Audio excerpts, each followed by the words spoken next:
शिव पुराण महात्म्य 7वां अध्याय। श्रोताओं द्वारा पालन किए जाने वाले नियम।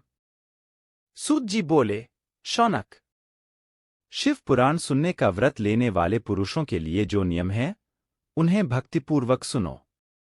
शिव पुराण की पुण्यमयी कथा नियमपूर्वक सुनने से बिना किसी विघ्न बाधा के उत्तम फल की प्राप्ति होती है। दीक्षा रहित मनुष्य को कथा सुनने का अधिकार नहीं है। आठ पहले वक्ता से दीक्षा ग्रहण करनी चाहिए। नियमपूर्वक कथा सुनने वाले मनुष्य को ब्रह्मचर्य का अच्छी तरह से पालन करना चाहिए। उसे भूमि पर सोना चाहिए, पत्तल में खाना चाहिए तथा कथा समाप्त होने पर ही अन्न ग्रहण करना चाहिए। समर्थ मनुष्य को शुद्ध भाव से शिव पुराण की कथा की समाप्ति तक उपवास रखना चाहिए और एक ही बार भोजन करना चाहिए। गरिष्ठ अन्न, दाल, जला अन्न, सेम, मसूर तथा बासी अन्न नहीं खाना चाहिए।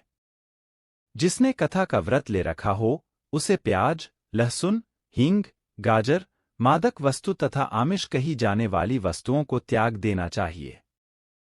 ऐसा मनुष्य प्रतिदिन सत्य, शौच, दया, मौन, सरलता, विनय तथा हार्दिक उदारता आदि सद्गुणों को अपनाए तथा साधु संतों की निंदा का त्याग कर नियमपूर्वक कथा सुने। सकाम मनुष्य इस कथा के प्रभाव से अपनी अभीष्ट कामना प्राप्त करता है और निष्काम मोक्ष प्राप्त करता है। सभी स्त्री पुरुषों को विधि विधान से शिव पुराण की उत्तम कथा को सुनना चाहिए।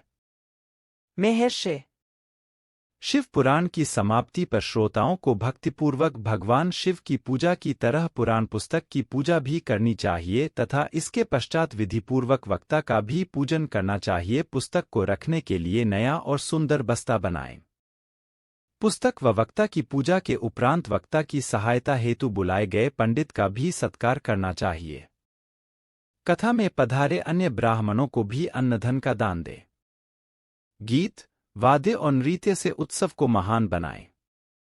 विरक्त मनुष्य को कथा समाप्ति पर गीता का पाठ करना चाहिए तथा गृहस्थ को श्रवण कर्म की शांति हेतु होम करना चाहिए।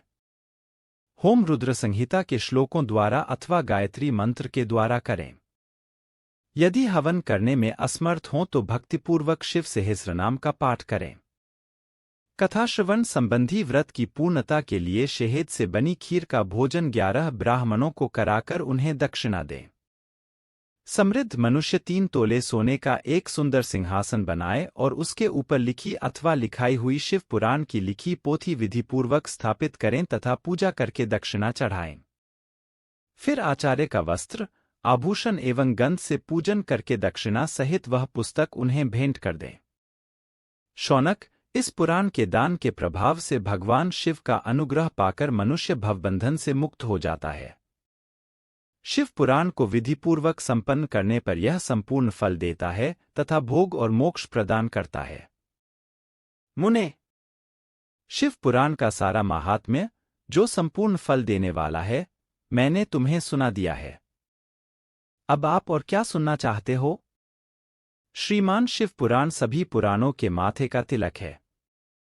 जो मनुष्य सदा भगवान शिव का ध्यान करते हैं, जिनकी वाणी शिव के गुणों की स्तुति करती है और जिनके दोनों कान उनकी कथा सुनते हैं, उनका जीवन सफल हो जाता है, वे संसार सागर से पार हो जाते हैं।